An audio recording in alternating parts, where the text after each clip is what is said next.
Before we get into the deep stuff, let's give some basics or some things I want to do inquiry from the others. Walk me through the Santa Fe Institute. What was it about the time of the math? And this was in the late 90s. So they're not going to hear me on this part, right? We're going to do it both ways? It will not be on the video, but we do have you recorded. Fine. Remember, when you're answering on these questions, I'm not in the shot, and they're never going to hear my voice. So a little bit you got to repeat in your answer, you got to repeat what my question was. Oh, a little bit. Okay. Santa Fe Institute. Why, when you're at the top of your game on Wall Street, do you decide to finance, which was at the time, or endow, or become the donor or sponsor, however you want to say it, for what was considered the most cutting edge group of mathematicians in the world? Action. So Santa Fe Institute in the late 80s, early 90s, I was interested, I was on the board of Rockefeller. So that starts, Rockefeller, it's a university formed by John D. Rockefeller to sort of give back to the community. It's east side of Manhattan, except it was old. It was sort of old-fashioned. They were talking about medicine, and medicine by itself was, again, subject to the ideas of science. They were trying to use science to find cures for disease. And I said, no, we need to do something different. We need to start interdisciplinary work. How did a schmuck like you get on the board of Rockefeller? What year was that? I don't remember. I think 89 and 91. So that's one of the most prestigious research places in the world, correct? Yes. Okay, how did a guy like you get on the board of a blue blood, internationally known, hard research, Nobel Prize winners all over the place? How do they pick a guy like you, a trader from, or basically some guy from Bear Stearns? Good question. So I was asked to be on the board of Rockefeller, and I think it was, I was on the board of Rockefeller, there was a money manager who said, Rockefeller needs someone with financial expertise because the university is growing and there's lots of new things. You have to, again, we go back to the original discussion the last time. Up until the mid-'80s or sort of early mid-'70s, the most important thing was your name. If you were Rockefeller, you already were considered to be brilliant. If you were head of General Motors, it was your reputation. It was who you knew, who your family was, what was your character. And then in the mid-'70s, basically, if you remember, you probably had a calculator. It was very advanced in those days to have a Texas Instrument calculator, where it could, by putting in the numbers, it would multiply for you to do square roots. And that was the first, and everyone who had a calculator was already advanced on Wall Street. A simple almost like your accountant. The most important parts of business were really now going to calculations. So it's not only mathematics, but it's things that could be calculated. Reputation couldn't be calculated. I could give you, are you a 10 on a reputation scale, an 8? What does it mean to have a measurement of your reputation? We'll get to that later. But places like Rockefeller needed someone to say, look, we're entering a different world where numbers and the numbers of companies, portfolio management was going to be balanced. It was going to be statistical. Jeffrey, could you come on the board? Potentially sit on the finance committee, Nancy Kissinger and a bunch of other people. And David Rockefeller and I got along very well. He was this unbelievable human being. Respectful to everyone. He introduced his driver as his colleague, not his driver. He would never say, this is my driver. He said, it's my colleague. And David started to explain to me world politics. So David would say, Jeffrey, money is going to be sort of the most important things. People don't understand money. You seem to have this knack for money. I said to David, tell me about your life. What was the worst and the best part of your life? So David said, when I grew up, everyone knew I was a Rockefeller. They didn't know that my father told me he would not leave me a dime. No money. But every time we went out to eat, me and my 5 friends at school, they would leave me the bill. They would expect me to pick up the check because I was a Rockefeller. And he said, I was chairman of Chase Bank. And he said, I remember like it was yesterday, one of the headlines in Time magazine said, David, please fire yourself. So he thought that there was a world that existed that would be a combination of both politics and business and leadership. What do I mean? He formed something called the Trilateral Commission. The Trilateral Commission is some spooky stuff. People said it was the Illuminati, there's some mystery about it, people that ran the world. It was politicians, but David said most countries, the politicians get elected for 4 years or 8 years, separate from the royal families in England or in the Middle East.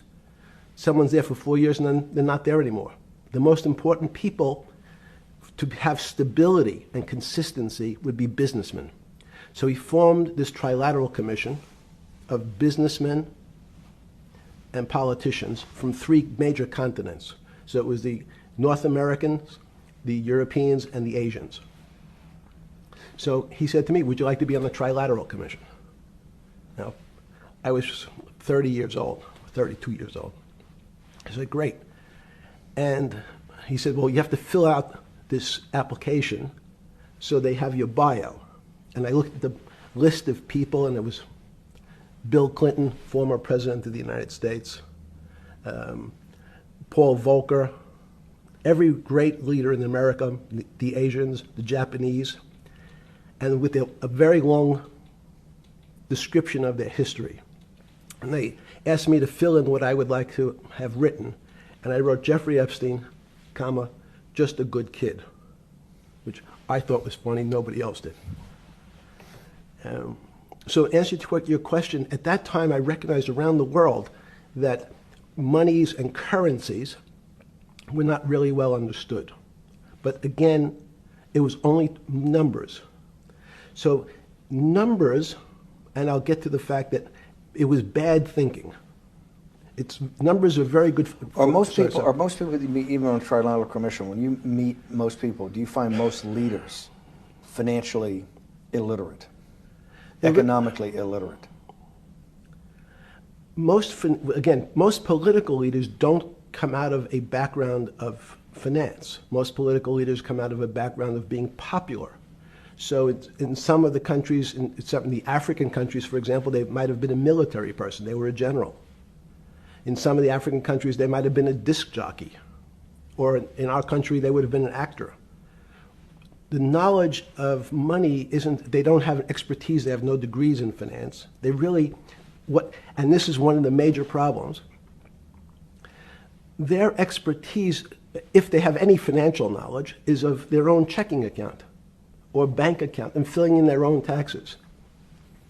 So many world leaders who don't really have a financial underpinning make fundamental errors when it comes to money on a country or institutional level. Let me give you an example. If you, Mr. Bannon, if I said your assets increased last year, you'd say, that sounds pretty good. And I'd say, what does that mean to you? You'd say, well, I have more money. I guess I'm wealthier. I'd say, yes. And if your debt increased, would you feel wealthier or poorer? You'd say, well, I don't want to have increased debt. I don't like the idea of that sound, increased debt. Now, that and world leaders understand when their assets go up, they feel better. However, institutions like banks, things that people don't really understand are financial underpinnings of banks. When I say your bank, Mr. Bannon, you have the Bannon Bank, you doubled your assets. Sounds good, but what does it really mean? It means people owe you more money. You don't have any more money. What? Yeah. A bank's assets are how much it is owed by other people. That's crazy. So if the bank goes from $2 billion of assets to $10 billion, it means people owe it an additional $8 billion, but their assets have gone up. So the terminology of assets and liabilities is different for banks. It's not natural. And what most people, and you ask questions about world leaders, there's many people, I think your old boss Mercer understood, there's a fundamental part of money which is called fractionalized banking. And fractionalized banking is something that finance people understand, and the people on the street, and when I say people on the street, that's where I was when I started on Wall Street, would find it impossible to believe. Impossible. Why? Bannon Bank, I give you $1, just one single dollar. In our system of banking, I would say, okay, Steve, I gave you $1. How much could you lend out to your friends? And your natural reaction would be probably something less than $1 because I want to keep something in my pocket. The way our system works is if you as a bank are holding my dollar, you can lend out an additional $8 or $9. No, it's impossible. I only have $1, Jeffrey. We have something called fractionalized reserves, which is if you have 1, you can lend out 9. That's the way our system works. And so not only do world leaders not understand banking, but the man on the street, my father who worked in the park department, it would be beyond his imagination that people could lend out more money than they actually had in their pocket. Next question. But how did this, in understanding that, when you get on something like the Trilateral Commission, you're on the board at Rockefeller, which is the most advanced research. You get brought into the Trilateral, which is the elite of the elite. How, since you're only at that time 30-something years old. 8 years from teaching at Dalton, right? You're a Dalton. No, 10 years. 10 years teaching at Dalton. Yes. Walk us through. I mean, put us in the room. Walk me through exactly what it felt like. What it felt like being on the board at Rockefeller. You got these Nobel laureates, and you're sitting there making decisions, and you start to meet these people at Rockefeller. Now you start to meet these people at the Trilateral Commission. What did it feel like? It's a great question. So what did it feel That's like? what I'm in the business of asking. Yeah. What did it feel like meeting some of these people like Kissinger or Rockefeller? And those are two extraordinary people. But in general, I think the question, the people on Wall Street, I tell the story, the first day, one of the first days when I was in Wall Street, someone said to me, would you like to buy ATV? And I was looking in the brochure, and I couldn't figure out what stock had a symbol of ATV. And when I finally said, well, I can't find it, and they said, what's the matter with you? Do you want to buy ATV? Which is, he was selling hot televisions, stolen televisions from the floor of the American Stock Exchange, referred to in common parlance as the televisions fell off the truck. So I knew what that phrase meant from Coney Island. But what I found was most people, be it in business, in normal life, or in the world leaders, don't really understand money. It is something they think about. They have a sense of what it is. They certainly want more of it. But they also make statements like, we want more money, but we don't want more debt, which just shows a misunderstanding of what money at its core really is. So most people don't, they want to make it, they want to save it, but to understand it intimately is not a normal characteristic. At the first Trilateral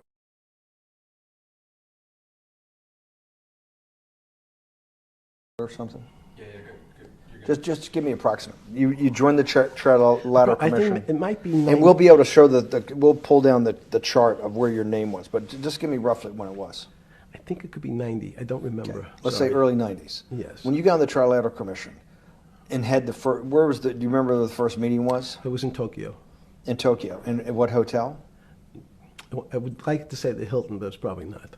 And it's a 3-day, 4-day? Give me some 3-day event, and walk me through the whole thing. Speeches. It starts with a dinner. Just walk me through it. It was boring.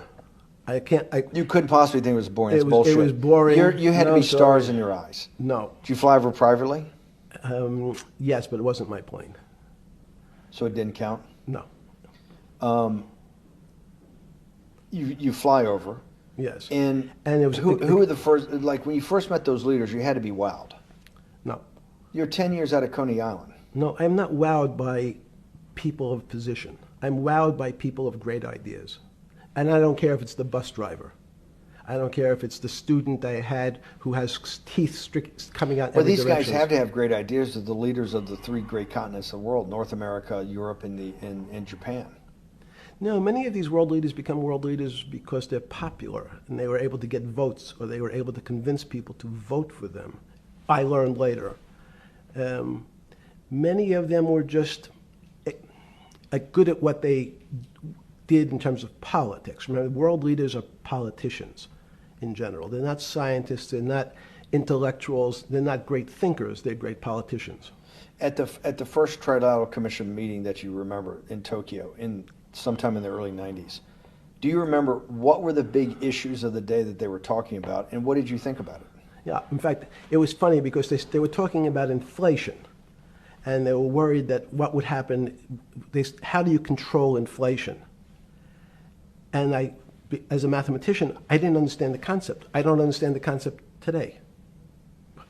How's that possible? Well, when you talk about most things to do with money, money is meant to be local. It's US dollars. Then I understand what it means. If inflation, it means my dollar today inflates, and it doesn't buy as much as it did a couple of years ago. The prices go up. It seems that everything is great, but in fact my dollar is shrinking in value. If you, and you're the financial genius here. I'm just a lowly M&A guy. Sure. If you let me finish the thought. Go ahead. So if you're in America, you can feel inflation. Your salary's gone up, but you can't buy the same car. In fact, it starts to feel weird because the value. That's why I wanted to ask the question then. This is my point. Sure. The people who live and breathe this, the central banks, have been haunted by the specter of inflation since the late 70s. Yes.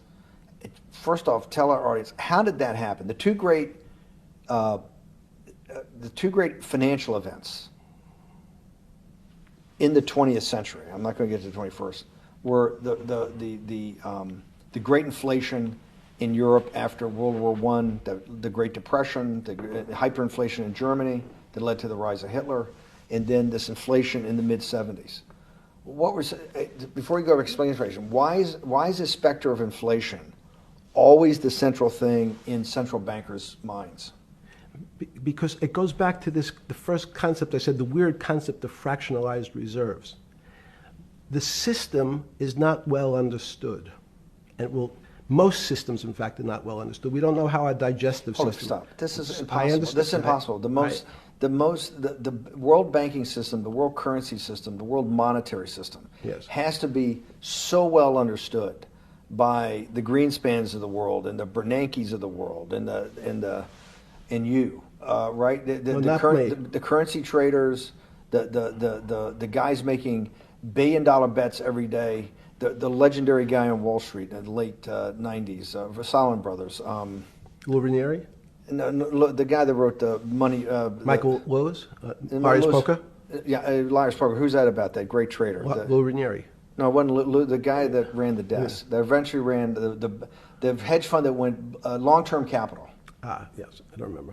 Who's the guy? I want to say, I don't remember. I'm sorry. Lou Ranieri is big, but those guys have to understand the system perfectly. No, they don't understand the system. They understand the local part of the system. So, for example, why is not only inflation, most bankers are terrified if the public understood that the bank really doesn't have their money at any one time. It's one of the things during the Depression, there were runs on the bank. The reason the banks don't keep much money in the actual bank is they assume that not everyone's going to want their money on the same day. So it's not really the fear of inflation. The fear is a run on the bank. Everybody wants to take out something that doesn't really exist. Inflation is tied to interest rates. It's a more complicated example. But when your money doesn't buy the same amount of product this year than it did last year, if it buys less and less, like it happened, you used the term hyperinflation. There's certain countries that are not managed well, like in Africa at the current, A $100 billion bill, $100 billion bill in Zimbabwe is worth 1 American cent. That's the perfect example of hyperinflation. It goes up, it doubles every day. So people are afraid that their value in the system starts to break down. But so if I said to you, does your doctor understand your body system? You'd say, well, I hope so, because I want him to keep me healthy. But you could have a kidney infection, you could have a heart attack, you could have a broken knee. There's lots of pieces of this system. And in fact, when you ask the question, very few doctors understand your entire body. There's a specialist for your knee, there's a specialist for your polynoidal cyst, there's a specialist for your head, and now we have specialists in different areas. So and I'm going to get to your first question about Santa Fe Institute. The world economy and your body are both comprised of little systems interacting with each other and making one big system. This is what's stunning for all the little guys out there, the populist movement, the little guys that haven't had a pay raise in 30 years. They think that these elites, have everything. The guys in the room making the decisions, the party at Davos guys. You're sitting there, you don't think many people today really understand the complexity and really all the moving pieces and how they interconnect to the world's financial system.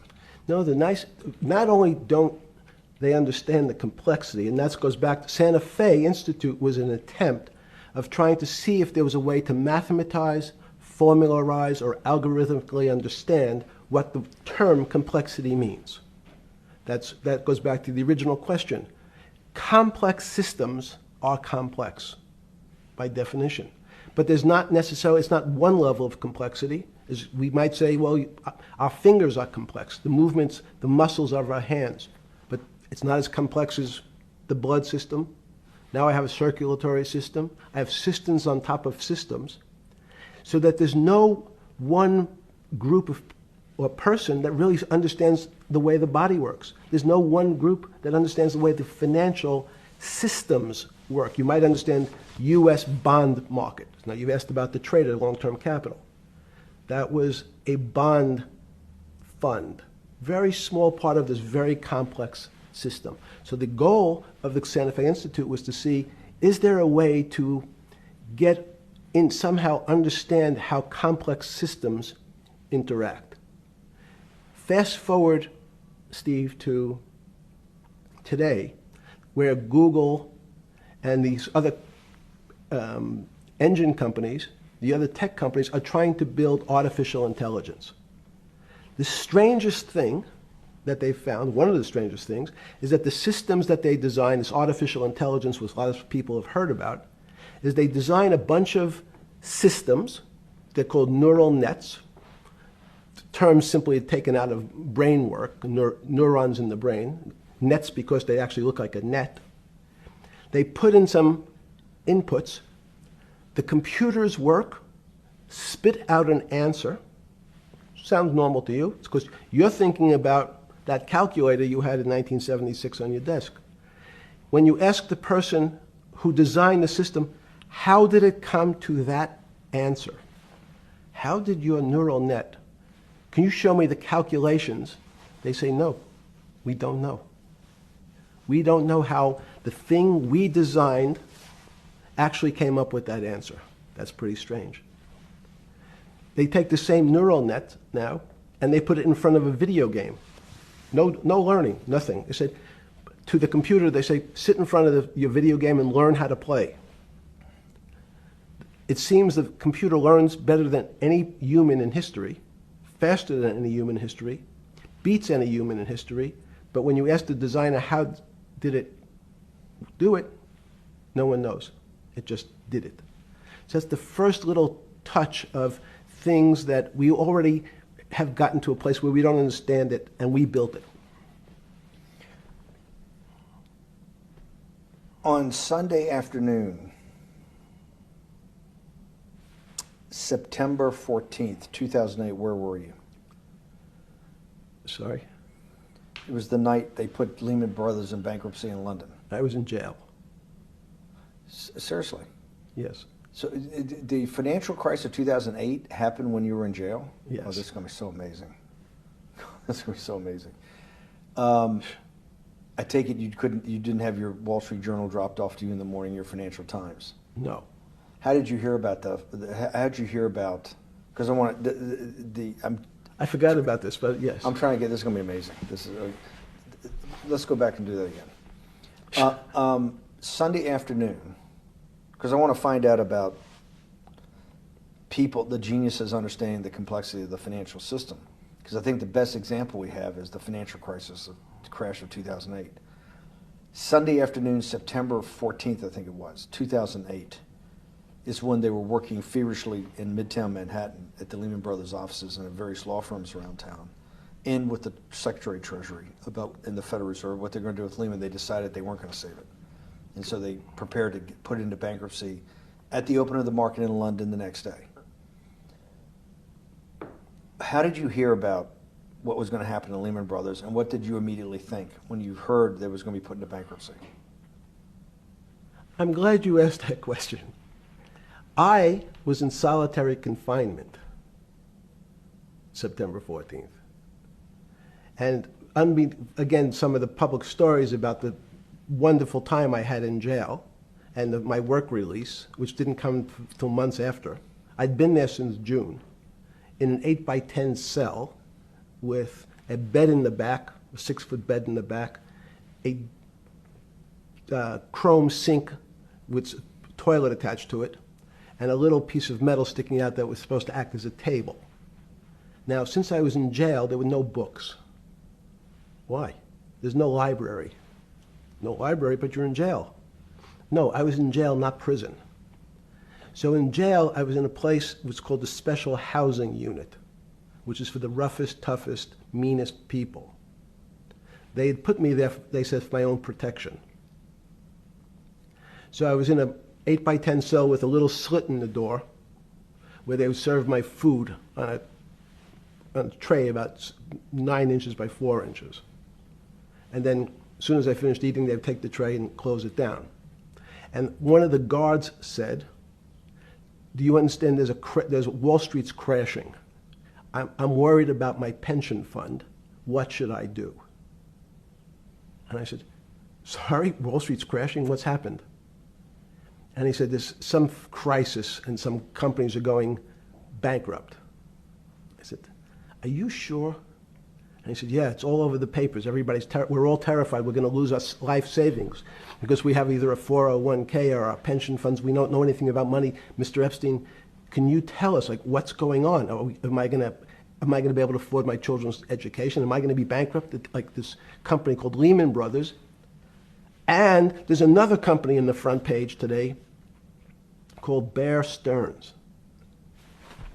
Oh, no, I said. Why? Because that's the company I was a partner in. And in fact, that was a company I had a very large investment in. So, as a great story, I didn't have my Wall Street Journal, but in the early mornings, you're allowed to make 2 phone calls, collect. And when you pick up the phone, you can dial a number, and when the person picks up, they say, you're getting a call from the Palm Beach County Jail. Will you accept reverse charges? And the person either says yes, and the call goes through, or the person says no. The person I had called was Jimmy Kane, the president of Bear Stearns. And I said, tell me what's going on.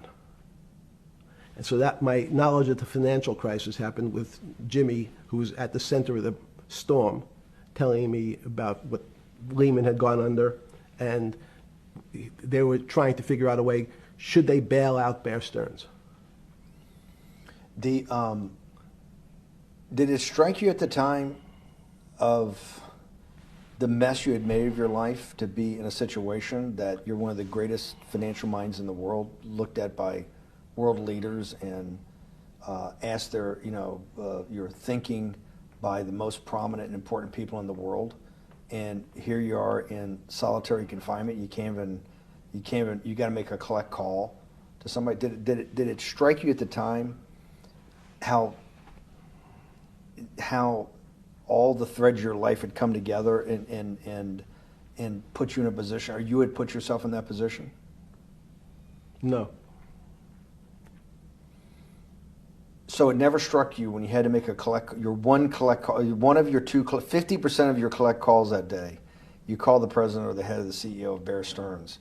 The biggest financial event in your life is taking place, of which one, every important person in the world would be seeking your opinion. Number two would be a once-in-a-lifetime opportunity to apply your craft. Number three, it would be a once-in-a-lifetime opportunity to make money if you were smart, and obviously you're smart. You're telling me here, truthfully, that it never hit you at all of how you'd ended up in a place where you had to make a collect phone call from a jail cell that was 6x9 with a steel bed and your food being passed in through a slot. The question you want to ask is, who was the other call to? Okay. Who was the other call to?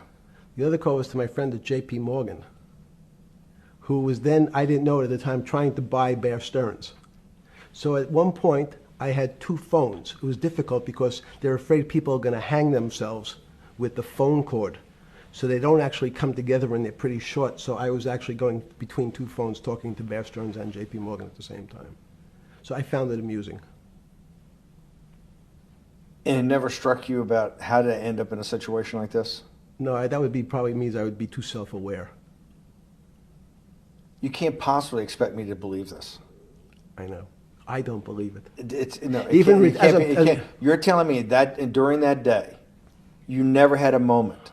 You sat there and go, what the fuck have I done with my life that I'm in a 6x9 jail cell when I should be on a trading desk, or I should be in my $250 million greatest townhouse in New York City, taking calls from the king of Saudi Arabia, the president of China, the head of Russia, the president of the United States, to save the world's population from a financial debacle. You honestly expect me to believe that that never happened? You're suggesting I was sort of somewhat depressed, and how could this happen to me? I'm not saying depressed. I'm saying a moment of awareness of how could I get myself into this situation. No, I would just say how strange that this happens. It's strange. I'm wearing a jumpsuit and flip-flops. What color was the jumpsuit? Brown. Brown. Brown jumpsuit. Yes. I notice I don't see you in a lot of brown. No. Brown jumpsuit and flip-flops. Flip-flops, yes. With no access to books, no access to newspapers, no access to anything. You had lived on information. Except my Almond Joy bars. I had extra Almond Joy bars. Did you eat Almond Joy bars and things like that because you're afraid of what the cooks did to your food? Yes. Is that because of that you were in for the crimes that you were in for? No, it was just in fact, I was. Is it because you're wealthy? Yes. How did you know that? Well, people would constantly come if I was passing by or have to go for my medical. People would either ask to borrow money or make some other types of comments about. In the beginning, what were the comments? At the beginning, what were the comments? It serves you fucking rich guys right that you're here next to me. There was nothing about your crimes. No.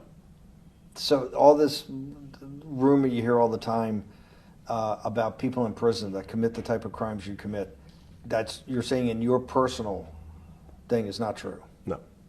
It was all because you were rich. Yes. And it was all because they wanted to borrow money. Or get advice. Yes. Wait, they get advice to go long. Yes. You're telling me is this time to buy? You're telling me in solitary confinement they're interested in going long. Yeah. They want to know what does that say stocks. about human nature? Well, what I think that people find, one of the reasons they wanted to keep me in solitary confinement was they're afraid that everybody would want to know which stocks to buy. But what happened was, after this crisis, now it's on the front page of every newspaper. I don't want to lose this day. Sorry. When you first heard that, was it Bear Stearns had been kicked into bankruptcy, 6 months before? No, this is the same time. This is part of the same deal. I thought no. Bear Stearns, they saved Bear Stearns and didn't save Lehman Brothers. That's right, it. they let 6 months before they had bailed out Bear Stearns. But Bear Stearns was still a zombie, a shell of its former a self. former self. But they had, quote unquote, saved it. They admit, why did they make the decision in your mind? Why did Hank Paulson and Bernanke, what's this concept of moral hazard? Explain to the audience what moral hazard is, and why did they save Bear Stearns 6 months before, and why did the smartest guys in the room decide not to save Lehman Brothers? It's a good question. The real issue is I'd have to go back when you have these systems to the way your doctor responds to any type of emergency in your body. If they might decide to save your kidneys and let your gallbladder go because the gallbladder is less important to your overall system. If at that time, even it's not that long ago, the boogeyman was when said, well, what really happened? Jeffrey, what really happened? What is this financial crisis? And, some of the progressives and the right wing blame it on the banks. It was the banks' fault. And it's the fault of this very esoteric, unknown concept of derivatives. It was really the derivatives that caused this financial crisis because the derivatives got somehow out of control and in the Mickey Mouse. And that was the way you started your road to a billionaire went right through derivatives. Yes. But derivatives were not the cause. Derivatives were not the cause at all. It's like saying your hair was the cause of your heart attack because it was on top of your head. So what when you was fell the down. cause? There isn't, let me say, there's no one specific cause. These are system collapses.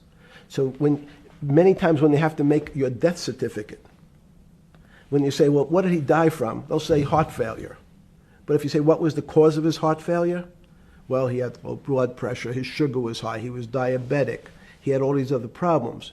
But they say, no, we need a word on your death certificate. Did he die from brain damage? Did he die from heart failure? That's the financial crisis. Many people said, well, what caused it? They wrote, like on its death certificate, derivatives. But derivatives are not a fundamental cause of anything. Was it Sunday or Monday? I take it was Monday morning when you made your two collect calls and you were talking to Bear Stearns on one hand and Morgan Stanley on the other. J.P. Morgan. J.P. Morgan. Did you? That was Monday morning. Did you, Jeffrey? Being one of the financial geniuses in the world, did you understand what Lehman Brothers going into bankruptcy, the domino effect, that by Thursday the financial system would be under such extremis that if it didn't have $1 trillion cash infusion in the United States, it might collapse? Did you know that at the time? Did you view that at the time? Yes. You did? Yeah. Why? Again, I don't want to bore you or the audience with the idea of it's a medical procedure, but you had system failures. So you'd recognize that if I said to you, did you realize when your father was on the ground and he was clutching his chest and he couldn't breathe, it was a bad situation, he could die. That's how I saw it. Did you immediately think about the commercial paper market? I mean, the mechanical triggers that actually you had to blow through these circuit boards. Did you know the circuits? Did you understand the circuits? Or did you have a concept of the circuits that were going to get blown through? Yes, but only because of an analogy to a body. And in fact, from my telephones against the wall with my little metal wires, because the next day I talked to another person in Washington about the issues of what I thought was happening, and I made the same discussion about the... They were at the Treasury Department? Yes. So in a 6x9 cell in... The phones were outside the cell. In Palm Beach County, California? West Palm Beach, Florida. West Palm Beach, Florida. This was your juice diet. West Palm Beach, Florida. West Palm Beach, Florida. West Palm Beach, Florida. You're making a call to Washington, D.C. to talk to some deputy secretary of Treasury. Someone in Treasury. Right. Someone in Treasury. Right. And that does not, the night before you go to bed, it doesn't dawn on you at all. You never have a moment of self-reflection that, how did I end up on this metal cot when I should be at the center of things? No, I had a telephone. So I said, I can talk to, it makes no difference where I am. In fact, I'm still talking to the same person if I was at my home in Palm Beach. But I'm the here in difference your jail. home in Palm Beach. I can dial my That's a own phone. That's bullshit. No, but you can also make 1,000 phone calls. Here you got to make one, and he's got to take. Think the how much charges. better that was. I had to decide who was the right person to call. That was unusual for me, because I would have called 20 people And before.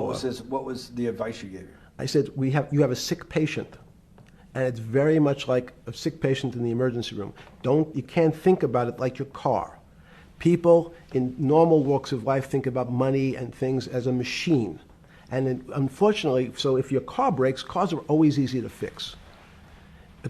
My jets, my cars, if it breaks, I know it can be fixed because it simply follows the same pattern. If this part breaks, you replace the part and the thing works again. People and the financial system are not machines. They can't be fixed the same way. You can't simply take out put some more juice into the commercial paper market, and that's like replacing the carburetor on the car. It's much more, I have a patient who can't breathe, has a stomach problem, can't see, looks bleeding at the same time. What do I do first? I have to think about it as a system. Where's the most logical place? What's the most dangerous place? If your heart stopped, we have to start your heart again. In the equivalent to the money market, why do I have to start your heart again? I need to get your blood flowing. If your blood stops, you're dead. If liquidity, which is the equivalent of blood in the financial system, dries up. Once liquidity is basically cash, putting cash into the Forget system. about what it is. Okay. Liquidity is liquidity. It allows the system, it's the blood of the system. You need to pump blood hard into the body of the economy to keep it flowing. And if you're, especially when you're worried about someone dying, you're not going to be worried about the niceties of, well, you got the shirt dirty and there was some damage. Pump in that blood, keep that heart When you pumping talked to the person in Treasury on Tuesday, the 16th, did you get a feeling as you were sitting in your 6x9 jail cell in West Palm Beach, Florida, that they were on top of things? No, you can't. It's impossible to be on top of things. There's no such thing. It's, again, the doctor watching the patient die. You hopefully have some confidence that he's seen it before. He recognizes that there are some steps he has to take first before he bandages the guy's finger or worries about what shoes he has on. So you hope that the people in charge, your doctors who are working on the emergency patient, have enough experience and, frankly, judgment to try to keep the patient alive. Did you think that they had those things, patience and judgment? They had pretty good judgment, and you needed a lot of luck, just like in the dead patient. You need to, hopefully you put that blood in and it's not too late. And you make some mistakes, but you have to know you're going to have to give it a shock. In the run-up to the September crash of 2008, Yeah. I guess you weren't occupied with finance. That whole summer, how long had you been in jail? Went to jail June 30th. So the entire summer. Yes. Before you went into jail, you were still very active in the financial markets. Yes. When I say active, you trade currencies every day, you trade stocks every day. When people, I don't do any. someone like you, or you give advice to people to trade stocks or trade currencies. I don't trade every day. I think that's, like Woody Allen said, you can't beat the bank. So I try to pick my spots. George Soros picked his spot when the pound collapsed. This would have been a great money-making opportunity that passed me by when I was in jail, but that's not how I think. In the run-up to that, in the spring of 2008, that's when Bear Stearns got in problems, I think, in the spring of 2008, and they decided to bail it out. Did the Bear Stearns guys talk to you for advice at that time, when the big crisis in Bear Stearns? No, but see, again, unbeknownst to most people, and it's easy to blame people for the financial crisis, like you'd blame someone for giving your father the drink before he had his heart attack. But what really happened, the real enemy of the finance system was Bill Clinton. And if you ask me what and who caused the financial crisis, I would tell you it was Bill Clinton. Because of what Bob Rubin and he did to deregulate the financial system? No. Because as of the last time we had our 60-minute interview, you talked to me about home ownership. and you asked me whether everyone should own a home. And I told you, no, it's too risky. So the financial collapse of 2008 is because of hardworking African Americans, Hispanics, and whites who wanted to have a ownership stake in the society that all rests on their shoulders. They're the culprits. No, not at all. Okay, then I didn't say they were the culprits. I was pretty clear it was Bill Clinton. Okay. Why was it Bill Clinton? Because Bill Clinton wanted to get votes from those people. And he sold them the idea that instead of renting in a house, and historically the values of houses have gone up, and he said, you guys in these local communities who haven't been able to afford a house before, I'm going to show you a way. I'm going to give you a way, because I'm sure I'll get your vote, that you can own a house, because I want your vote. So what we're going to do is I'm going to let you buy a house, Mr. Bannon, when you really, you're right on the border, maybe, or not even on the border. Your credit is not good. Okay, let's be honest. And it's not my fault, it's not Bill Clinton's fault, but whatever happens, at the moment your credit score or whatever it is, your credit's not good. Now, normally, you come to me and want to borrow money, I'm a bank, and I say, I'm sorry, Mr. Bannon, I can't lend you money because your credit score is not up to where it needs to be. Hopefully, if you work harder and clean up some of your problems, it will be. But no, what I say to you is, I'm going to figure out a way to lend you, not give you. I'm going to lend you money anyway, though you don't have a good credit score. And don't worry, I'm going to get rid of the term that you don't have bad credit. Bad credit sounds pejorative. You don't want to be a person. Sounds judgmental. Yeah, sounds judgmental.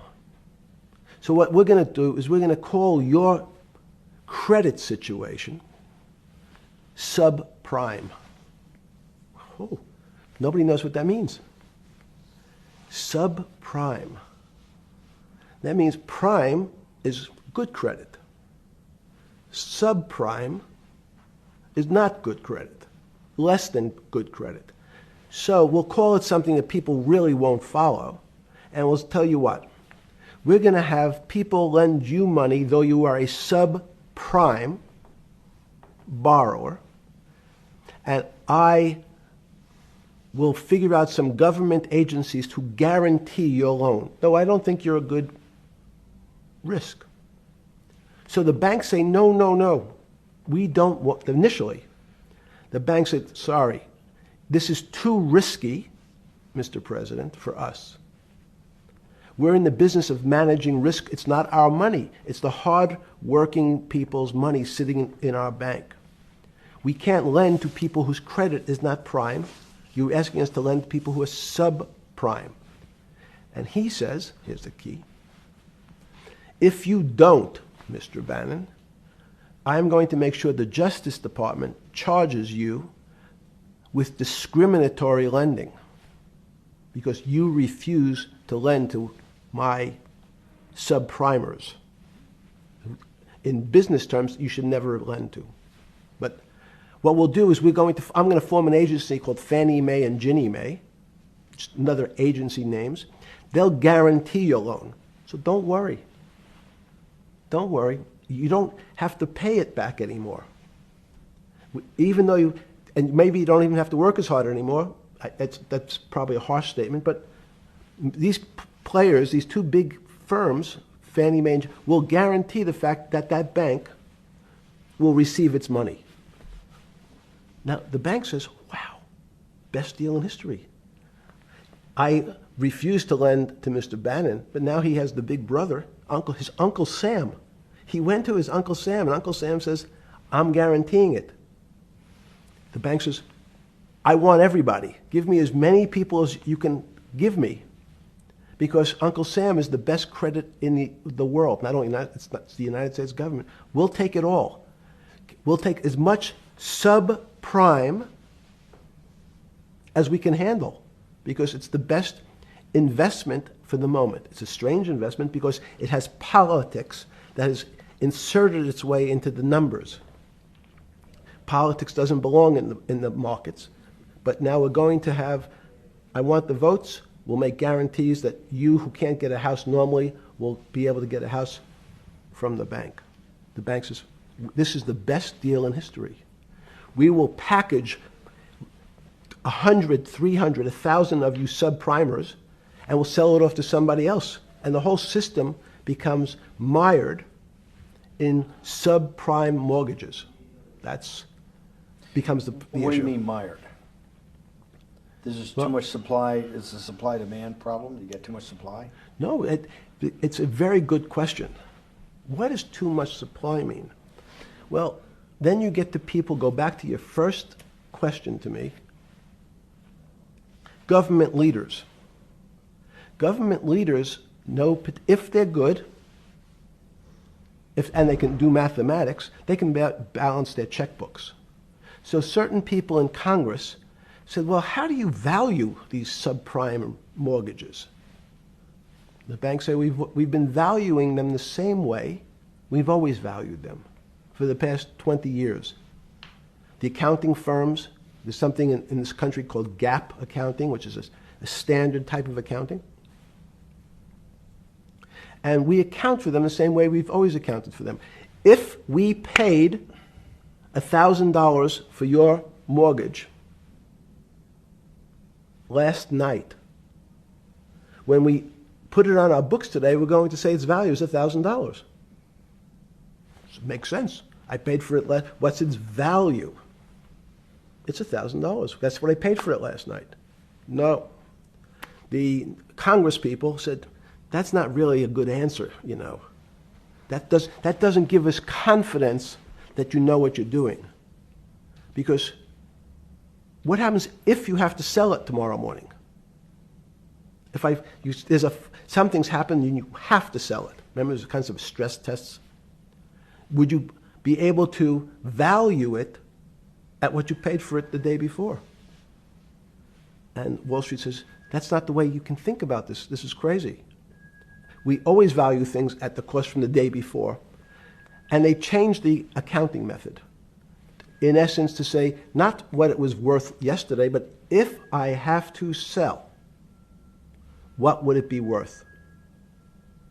That's impossible. So what happens is every bank now has to value something they bought yesterday at lower than they paid.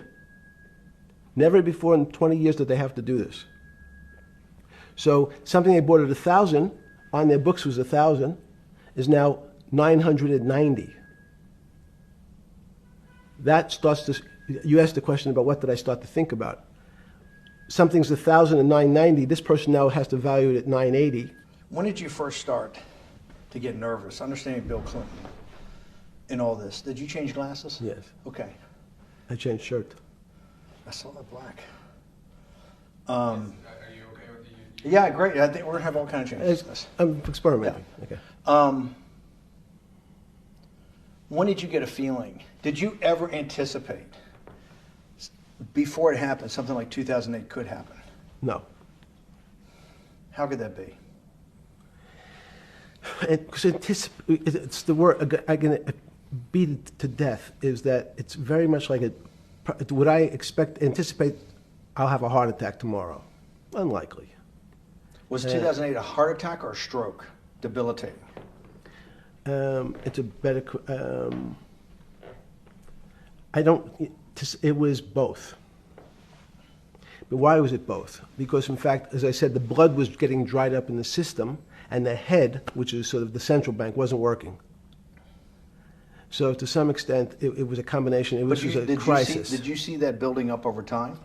It's always been lurking in the background. I mean, if you have an older parent, would you say it's possible? Did you anticipate him having a heart attack today? No, you hope things are going to go better and maybe they'll fix it up. The system was getting too complex, and it wasn't based on derivatives, because what people keep forgetting, and as I was just explaining, Wall Street, and in many professions, including Wall Street makes it sound complicated. They don't want the little guy to understand what they do because they make so much money and they don't do very much. So they couch it in words like derivative and stock options and commodity futures and different types of contracts. It's all fairly, everyone is capable of understanding it. It is not complicated. But Wall Street, because they make so much money from doing fairly simple things, needs to make it more complicated than it really is. We had a very big recession in the early 90s based upon real estate and Japan basically imploding. Let's again, Okay. you had a recession in the 90s. I don't know what it's based upon. It's always interesting to look back and say, separate from there's certain triggers, like there, in the 70s there was a... What do you think it was based upon, the 90s downturn? It's clearly there was a huge downturn. No, I know there was a downturn.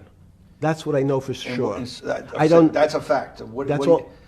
Everything else is sort of speculation about why did he have that? I understand that, but Sorry. there's some speculation that has 0% probability of being true, and there's others that have 90%. In the range, when you look at the range of alternatives of what could have caused it in 90, and what I'm trying to do is get you all the way up to 2008. Look, Sure. you're the smartest guy in the room, right? You know that. Do you think there's anybody in the world today? Oops, this is going to be a bad question. No, but do you think anybody in the world today, the Alan Greenspans, the Bernankes, is there any central banker you know, any partner of any Wall Street firm, any guy running a trading desk, and I would take it that would be, or anybody at a Larry Fink at BlackRock, Steve Schwartzman at Blackstone, the top 100 financial guys, and let's throw in a couple of Nobel economists, and let's throw in the best professors at Wharton, at Harvard, at Stanford. Do you think that there's anybody that understands money or understands the world's financial system as good as you? There must be. But it doesn't come to the top of the head. No. Okay, fine. Now Is that that I've gotten that, let's go back to 1990. In that arc from the fall of the Berlin Wall to 2008. Good. We started with the implosion in Tokyo of the Japanese economy, Japanese financial markets. We had the huge run-up in internet stocks, right? We had the implosion of that in 2000. The bankruptcy of Drexel Burnham in 90. Mm-hmm. Implosion of Japan, huge run-up in equity markets for the internet, implosion of the internet in 2000, 10 years later roughly. Mm-hmm. And then this run-up through the Iraq War and all that, the run-up to 2008. Every 10 years, it seems like, we're in some sort of 10 years before the 1990s was the 70s. You sound like an astrologer. Okay. And not a finance person. You're supposed to be a mathematician. It just seems to me a pattern of every 10 years. That's misleading. That's exactly right. Okay. Because people like to see patterns. People like to see patterns where there are none. So a pattern of a financial crisis every 10 years is just in my mind. Yes. Long-term capital that had to be bailed out back in the late 90s when everybody panicked. And that wasn't that bailout today would look small, and it was $5 billion or was $30 billion. Businesses fail all the time. But long-term capital, the Federal Reserve stepped in. But I'm saying people go bad. Things go bad all the time. Yes, you're correct. The audience is watching this, the little guys, they go bankrupt all the time and nobody gives a shit. You know why? They're a little guy. But when long-term capital management goes bankrupt, or Bear Stearns goes bankrupt, or Lehman Brothers goes bankrupt, people care because it's an unfair characterization. Why do you say that? Because again, it's the complexity of the situation. If you think about you have a complex system. You have your body. Now, in fact, the little guy is my finger. This is. And Bear Stearns is your heart. That's correct. The banking system is my heart. The system, I can't risk my because remember, it's not only my. You haven't been able to name. Hang on. You haven't. Hang on. No, hang. I was trying to hang. I wanted to see if the hang on worked. No. You haven't been able. You're not good enough yet. You're like junior wizard trying to do it. You haven't. Yes. I'll say, since we can't name another guy that's as good as you. Now, there may be a couple out there. You're not bragging. You're humble. It had to be sometime. Please tell me there was some time before you went to jail and basically got cut off from daily information in the summer of 2008, that you started to get very nervous that this complex system, that something was deeply wrong?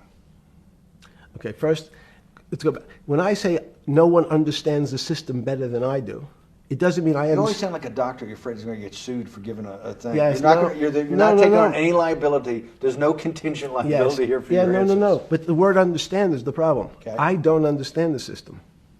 So I don't understand the financial Will you system. please stop? You cannot sit here and Yeah, tell me. no. What we just went through, I'll go through again. The hedge fund managers, the money managers, the central bankers, the commercial bankers, the heads of the investment banks, the heads of all the trading desks, the top economists, and I'll throw in the business school lecturers at Stanford. Of all the top 200, 250, you can't name at the top of your head the guys are at least at your level. You have to understand it somewhat. No. Sorry. We all don't understand it. No one understands it. It's a miracle. It's that's part of the problem. It's impossible to understand. That word understand simply means if this happens here, that will happen there. It's predictable. Understanding means it's predictable. It's not predictable. That's the problem. In complex systems, that was the fascination. Is there a way to tease out some level of predictability? So even No. In fact, you would ask the question. It's a great question, which was it a stroke or a heart attack? Now, most people don't know that before they were going to have a stroke, they had a stroke.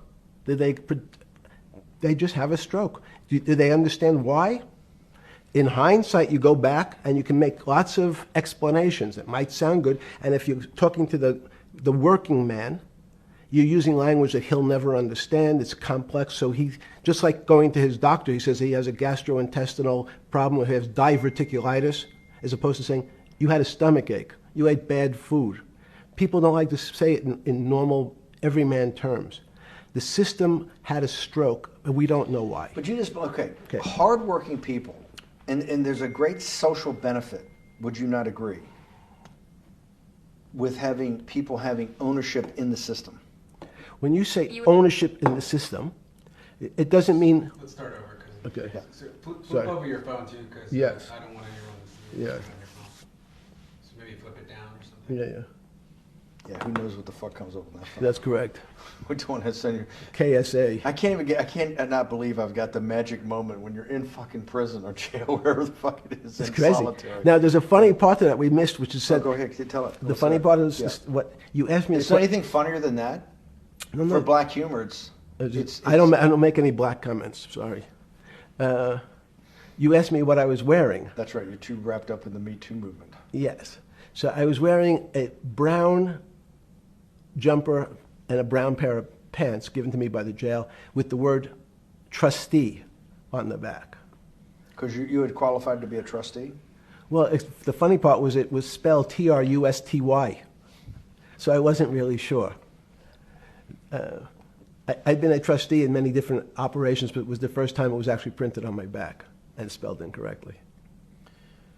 Probably had a higher level of being a trustee at that than you had at all the boards that you were trustees, right? Yes, because as the trustee meant you get two devices to clean your toilet as opposed to one. Yeah, but it also meant that you had some sort of personal fiduciary own responsibility for oneself, right? In the jail? You mean? Well, that's what being a trustee is. That's where they give you two. Yes, you get two cleaners.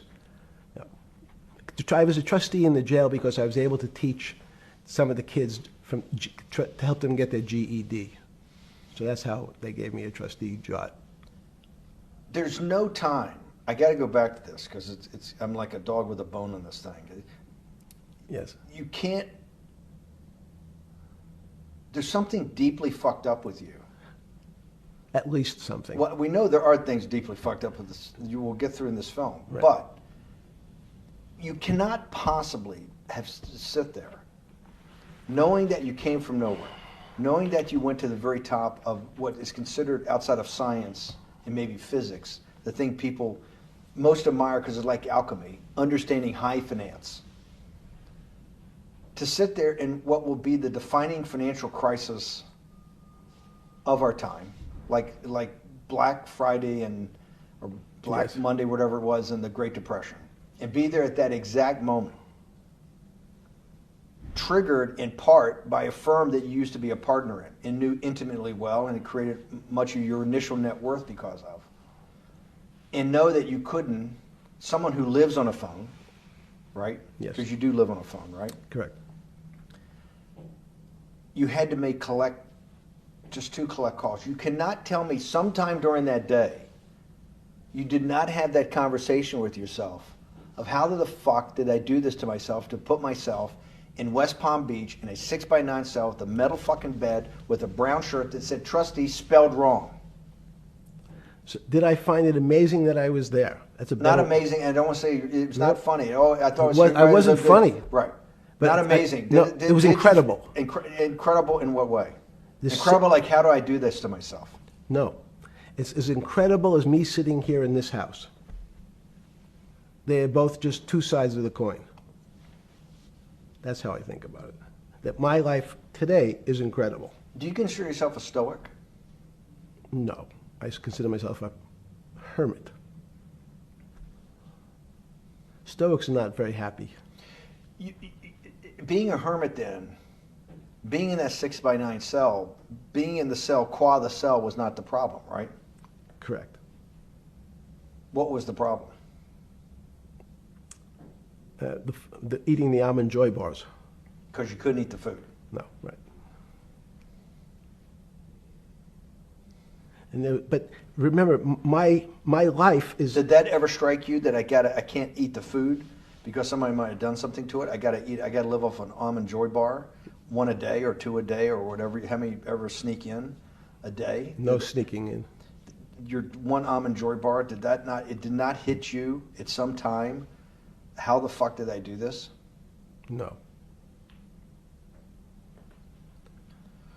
Let's go back to the spring of 2008. Were you so wrapped up in your personal issues at the time you were not spending enough time on the financial markets, or were you deeply involved in the financial markets like you normally were? No, I was involved. So we're saying that the smartest guy in the room didn't see it coming. No, of course The not. bankruptcy of Bear Stearns, you just thought was a Bear Stearns problem. You didn't see it as systemic. I know you keep harping on it, but it's not. Because you're a mathematician and understands systems. It It seems that anybody that understands that they had a systemic problem, you would at least be the first on the early search radar. If you're not going to see it, then I'm really afraid, because that means that I always assume there's at least a set of guys out there that have some sort of sense that something's not right. Imagine the guy who has a stroke or had the heart attack. When you ask him, did you feel funny the day before? He's going to tell you, yeah, I didn't feel right. Something was off. I didn't feel right. I had my stomach was right. I felt a little dizzy. I felt a little weak. But if you asked him that day before, do you think you're going to have a heart attack tomorrow? He'd say, no, I just feel a little weak. I'm a little dizzy. My stomach hurts. So these systems, and that's the issue of complexity. What complexity says is that, in fact, everything seems to go along, and people have seen it. One of the great examples of complex systems is sand dunes. In fact, the sand keeps building up. People have seen some, and all of a sudden, one more sand drop, and all the sand starts running down the hills. That's the way I see the financial markets. Well, you funded Santa Fe in the early 90s or late 80s? I believe it was early 90s. I can get back to you. But early 90s, Santa Fe was funded for the study of complexity theory. It was math. So let's back up. So why did I buy a ranch in New Mexico in 1993? So that gives you some sense. So I would have funded it in 1990. Los Alamos, which was the high energy lab up in New Mexico, was losing all its scientists. In Los Alamos, it was where Oppenheimer and where a lot of the nuclear weapons program, the bomb. That's where the Manhattan Project. Manhattan Project was Yes, as Los Alamos, and you bought your property out in New Mexico to be near that? Yes, because the scientists were going to they cut the funding for high energy physics. But the people who worked in Los Alamos would still be in the Santa Fe area. They cut that because this was the Cold War dividend, right? I don't remember exactly why. It was because, again, people thought that physics and high-energy physics really wasn't that important. Because that was about nuclear weapons. No, it was because they decided, which may be not right. This was the same time that Murray Gell-Mann came up with the term quark, Q-U-A-R-K. He picked it out of an old poem, the word quark. But it was mysterious. So they were starting to understand in the 90s that our world of the physics world, there was things that were just unexplainable. They called it strange things. You gave it a name. You gave it some characteristics. You called it had charm, was one of the terms. It had a charm. It had a flavor. It had a color. But nobody really, no one, Mr. Bannon, understood what it was. Just like the financial system. And you wanted to investigate that? I wanted to see if we could build tools so others smarter than me could help investigate it. And that was the beginning of your concept of the Santa Fe Institute? Yes. And Santa Fe Institute was founded to do study in this type of... Can these areas of strange things be described by some form of mathematics? So that's what I'm trying to get at. The foundational thought, the organizing principle of Santa Fe, yes, in the high physics lab at Los Alamos, right, which had been the headquarters of Manhattan, and the Trinity Project, right, the bomb. Yes. So you're talking about the elite, the high priest of physics. Of physics. Yes, sir. Which high priest of physics, some subset of that is also mathematics. Yes, they're both similar. Project out. One of the tools you want to do is to make sure that in this complex system, the finance system, I'm doing a lot of this for philanthropy and a lot for the good of mankind, but also to be able to understand this complex system, the most complex outside of maybe our body, of the financial world. Yes. Did they create tools, or were you smarter in then the mid-aughts, 15 years later, than you had been then because of work that was done at Santa Fe? No, it was great. But in fact, most of the money, most of my philanthropy in the area of can you describe things that appear to be unexplainable by mathematics, and can you fund people who have new ideas? And unfortunately, when someone thinks they've been able to, there was a man, Stuart Kaufman, when they think okay, I figured out how to be able to predict the unpredictable, what appears to other people to be unpredictable. But my system, in those days it was called genetic algorithms, can predict what things will happen, and they all want to make money. So they use their systems to try to figure out, they know they have figured out the way to make money because they figured out the unexplainable. They try, they go bankrupt, and we start again. So with a cold view, what I've come to realize is that the attempt to mathematize, formularize, or what in your prior work, to understand what really is, in today's world, still unexplainable, is impossible. They're miracles.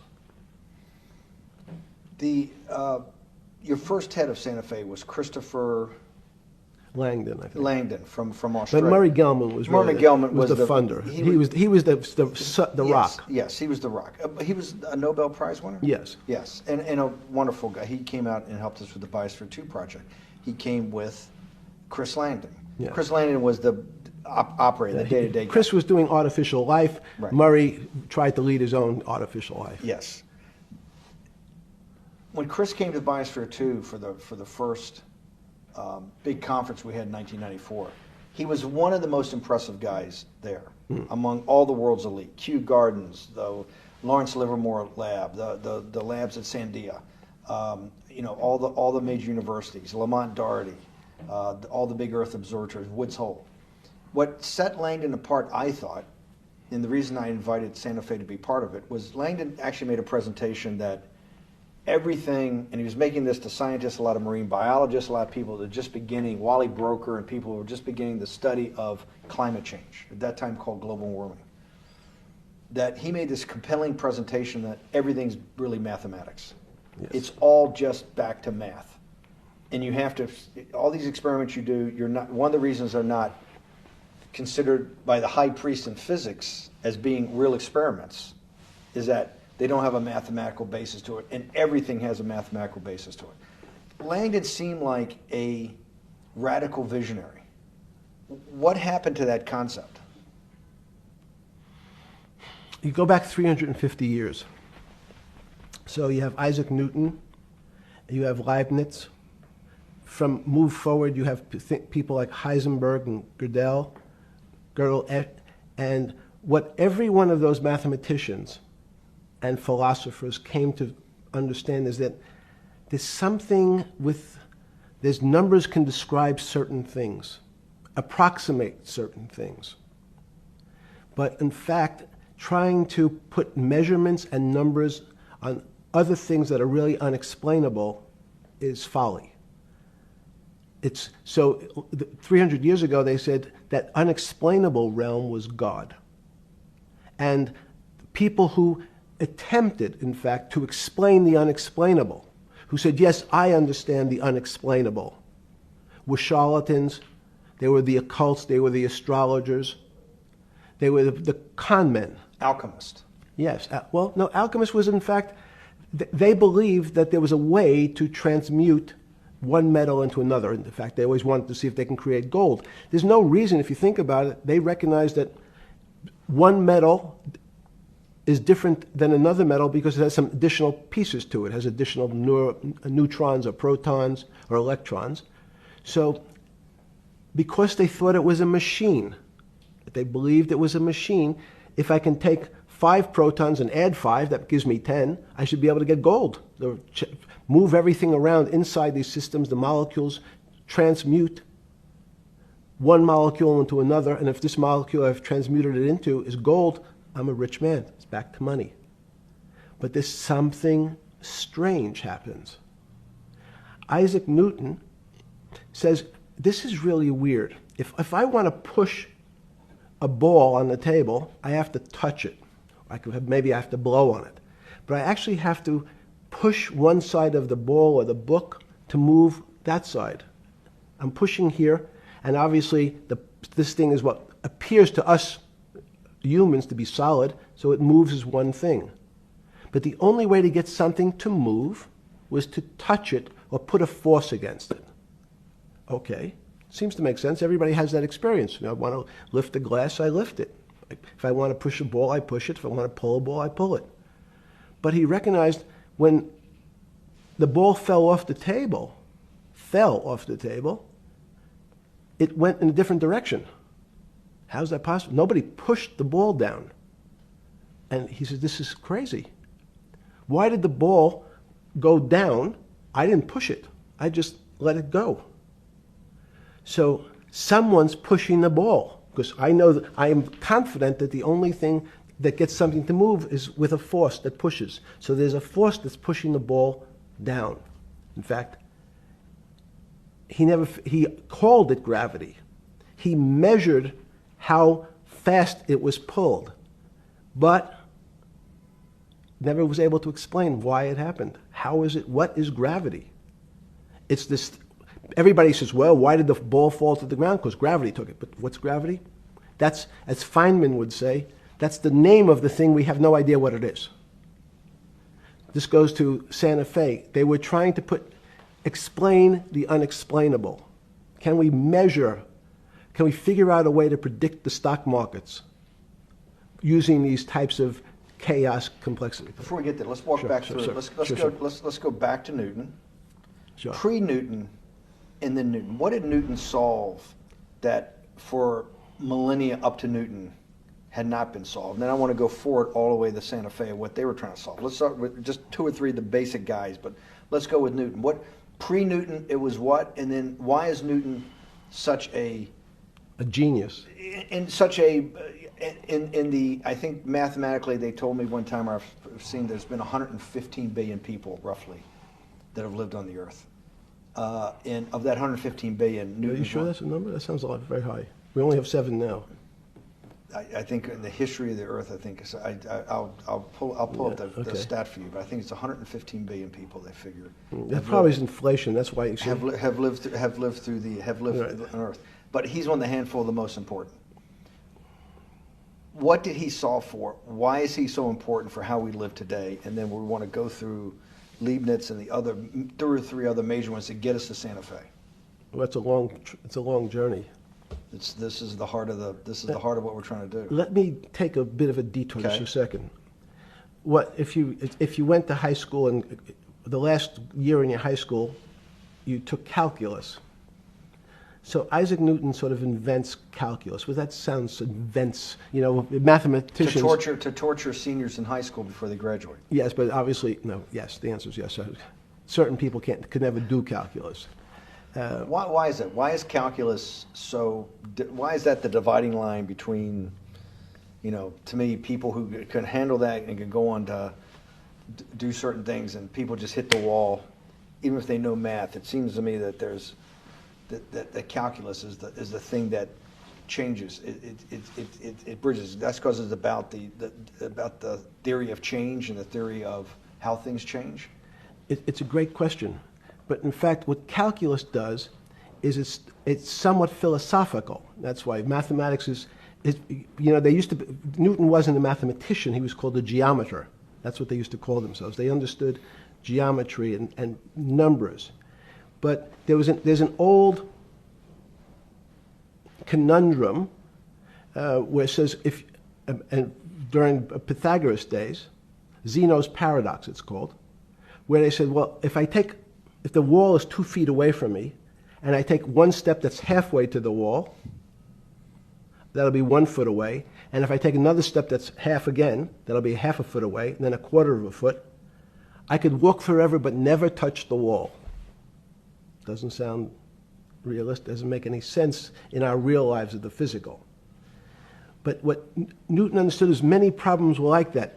Many things approached the wall, or in calculus, approached the limit, but never really reached it.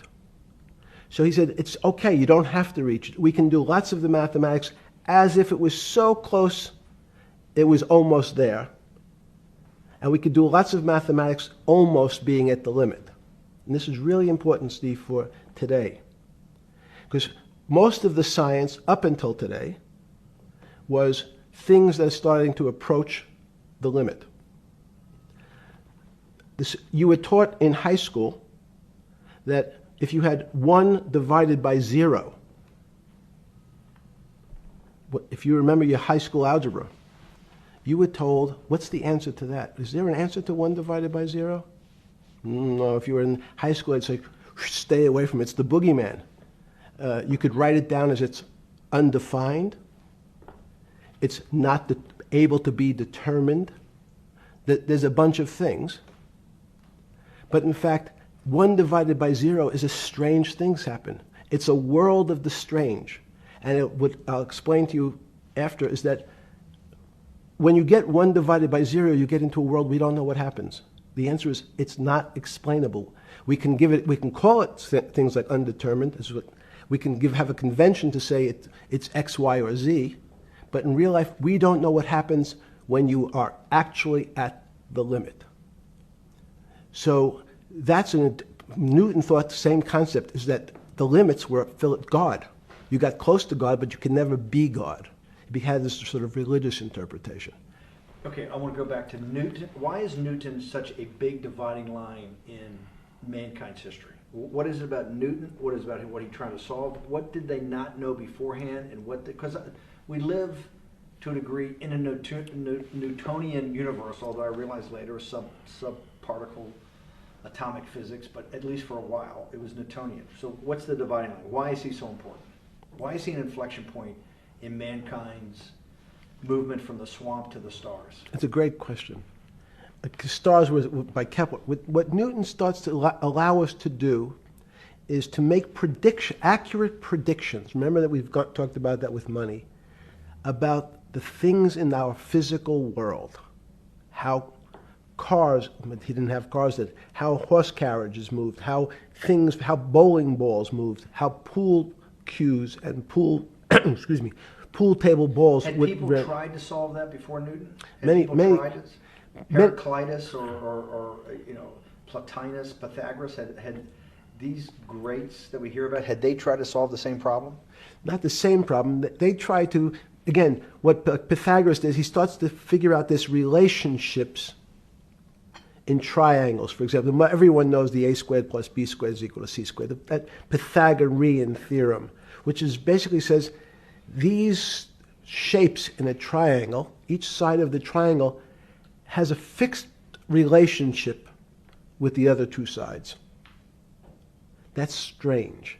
He knew, again, but it was all numbers. This was a system of things in the physical world, and Pythagoras says we can start putting numbers on things that help you predict how they will behave. You can add two triangles and make a square, some different shapes. They were looking at geometric forms. Newton says, well, I want to know how planets move. I want to know how things around me move. Can we find formulas? Can I find formulas that explain what I see in the physical world, how physical things interact and how they describe one another? Again, the fact that two things, two solid masses, for some very strange, unknown reason, unknown today, attract one another, no matter what they are. People have seen the experiment. You hang something, two little metal balls from a string, and they move towards each other. In fact, they move towards each other was very specific. So when you drop the ball to the floor of this room, Newton says, in fact, the room came up a bit to meet the ball. The room moved. It's imperceptible. You can't really perceive that motion, but they attracted each other with certain ratios. So he started to be able to measure things in the physical world. And that was great advances. It also, now you wanted to move very quickly. Unfortunately, most people, especially in the 20th century, 19th century, said, well, like Newton, let's measure everything. Let's measure people's behavior. Let's measure their psychology. Let's measure their health. You go to we could have my blood test. Let's measure everything. We measure Wall Street. Their voting habits. Measure, measure, measure. Can we put a number on how much I care for my wife? Can I put a number on how I feel?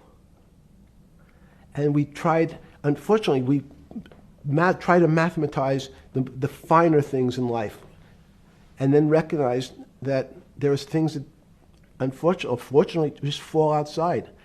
Schrodinger wrote a very famous book about what is life. He was trying to figure out a way, can he describe the difference formulaically between things that are alive and things that are dead? The answer is no. The things that are alive in my world are miracles, not magic. Magic has a bad connotation, trying to hide things. You don't believe in the spirit or the soul? That's what animates people, is your spirit or your soul. That's No. Have you ever seen someone die? When they die, their spirit leaves. Their soul leaves, no question. So There's no question to you about no that. question. There's no question to you that there is some animating life force within us that leaves when you're dead. Yes, in fact, I refer to the soul. This obviously a certain the questions in the past, even Because during people would normally think you were soulless. So Thank you. But have you talk about you actually believe in it and have done some thinking about it is pretty shocking in its own right, isn't it? Well, again, mathematics, Leibniz thought. So Newton was at Cambridge, and he was the head of the math department, right? He's a professor, Yes, essentially. yes.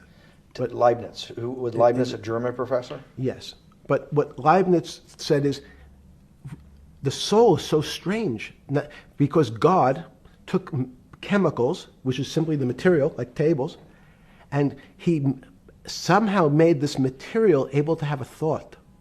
How strange is that? Not only does it have a soul, but some way it was put together that this material substance is able to think. So when you say to me, it's obvious to everyone that there's such a thing as a soul. Now, if you're part of the Charlatanville, you'll try to explain it to people. The soul I describe as the dark matter of the brain.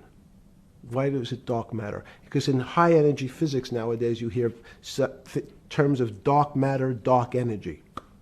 Again, terminology, it's a complicated term. Why is it dark matter? Because we can't see it, that's all. What do you mean you can't see it? Well, somehow we see something moving towards this area of darkness. Something, I can see this thing. This appears to me to be empty. It's just black. But I see it being drawn this way. So I say, well, I know if this were matter, that would follow that equation. If this was solid, it would explain the way this particle moves. But I can't see anything here. So I'll just call it dark matter. And I'll say, I don't know what it is, but it behaves as if there was something there. The soul is obvious to everyone that there's something different between things that are alive and things that are not alive. But we have no idea what it is. It's currently unexplainable. I believe we need an entirely different system of analysis to try to figure out. But Sorry. No, with Newton, with all his alchemical studies and things he worked on the spiritual side, Leibniz that just talked about the soul, Schroeder talked about what is life. If a modern scientist or someone that you funded at MIT or at Harvard or one of these things talked in those types of terms, they would be considered to be a wingnut today, wouldn't they? They would not be on the path for tenure, right? Unless they were in the philosophy department. This is exactly my point. We're talking about three of the greatest mathematicians in mankind's history that have really changed mankind. Talking like this, what happened? How do we get to a situation where they could not be in the high physics, they could not be in the mathematics department or working in high energy physics? Good, it's an easy answer. Newton was a combination of mathematician or geometer then and philosopher. And as time went on, those disciplines seemed to move apart. We had philosophy. Some of the philosophers can't do math, and some of the mathematicians. And again, mathematicians often break into two categories. People that solve problems. Those are more like geometers in the old days, just problem solvers. And then there's thinkers, theoreticians. They're more like the old movement towards philosophy. But neither one of those two groups have been able to figure out why something is alive as opposed to something that's not alive. No one's been able to describe what the soul is, but we all know it exists. And I think what we need is a new, science is a bad word. I think science only describes the things we already know about the physical world. In fact, there's an argument that the physical world that we see has been created out of our systems of mathematics. Mathematics, everyone knows mathematics describes the physical world much greater than it should, unless my view, the physical world really comes out of conscious beings that have mathematics. So they create it. This table appears to you and I to be solid. To a bat, because we have light that's bouncing off the table into our eyes, it appears solid. If instead of eyes that responded to wavelengths of visual light, our eyes responded to radio waves, the radio frequencies, it's not different, it's the same type of frequency as light, but different speeds, the table's invisible. We know that our phone works in this room. So the waves are coming through the windows, the waves are coming through the walls. So the walls are invisible to that type of radiation, that type of energy. The walls I can see them because my eyes, a physical system determines that the walls are there. You, with Murray Geldman, you founded, or were the original donor, and had the idea of Santa Fe Institute. In 10 or 15 years later, that effort to study the complexity of systems mathematically. Yes. Was it's a total failure. Yes. A total failure. Total failure. Why is that? It's the failure of science because, in fact, if to some extent science doesn't describe romance. I don't know why I'm attracted to somebody. I don't know. People are attracted to each other, and everyone has the same feeling. They've seen someone walk in the room, and they say, "Oh, that person gives me a creepy feeling." Science has tried to describe. Science doesn't describe what creepy feelings means. They just know it's a creepy feeling. I think women as I said the last time, have an intuitive sense. What is intuitive? They have intuition, they have feelings, and they're able to deal in the realm of things that men, especially men like myself, find unexplainable. They have women have intuition, men see things a bit differently. Men want to measure everything. Women are not really that interested in measuring. In what you're saying in macro terms, you actually think science, mathematics, maybe ultimately technology is moving to that more intuitive? I think science and math are old-fashioned. And unfortunately, people are still taught that they have to learn algebra in school and certain things in school, as opposed to learning to have an emotional... Is this what Larry Summers was trying to get at? Maybe he didn't say it perfectly enough, but what he was trying to get to in that system, the systems we study today, the way mathematics is either taught or understood, that women just haven't gotten up to the highest realms of engineering or physics or mathematics because of that. And you're actually implying that there's a either new branch of science, or we've hit an inflection point like in Newton that's going to go in a... Newton took mankind in a different direction because he was able to measure. Then you had subatomic, non-Newtonian physics later. Are you saying that you think there's another developing field that's coming up that may take us, I don't know how many decades to get our hands around, but that's what's evolving out of this? Yes. Yeah.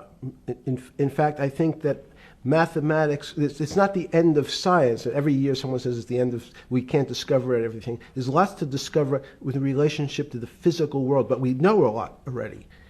In respect to the unexplainable world, we almost know nothing.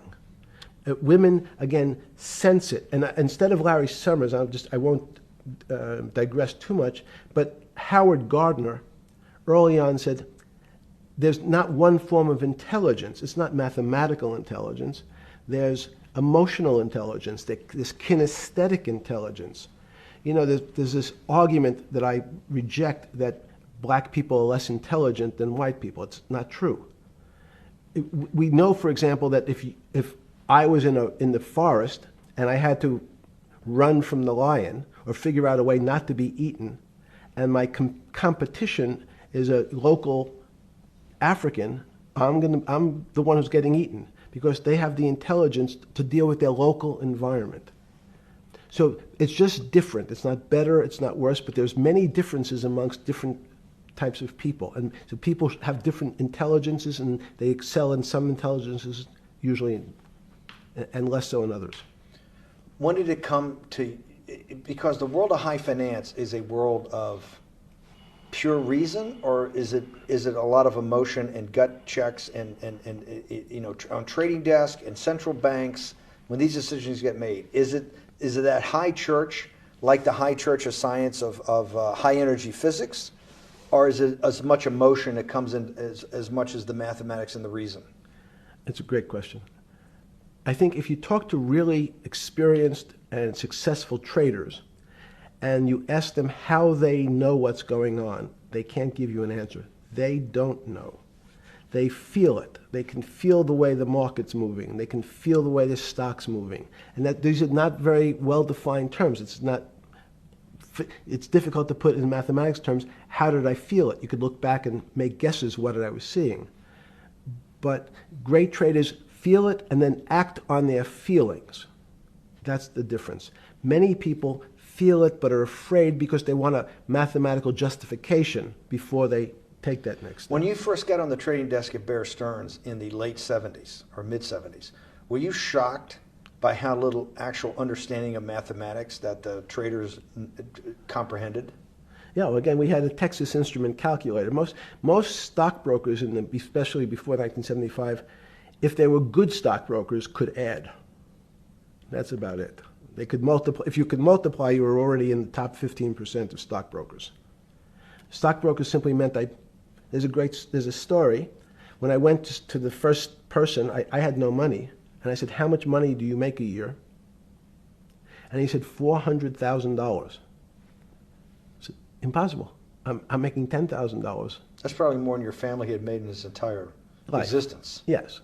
And he makes it in a year. I said, what do you do?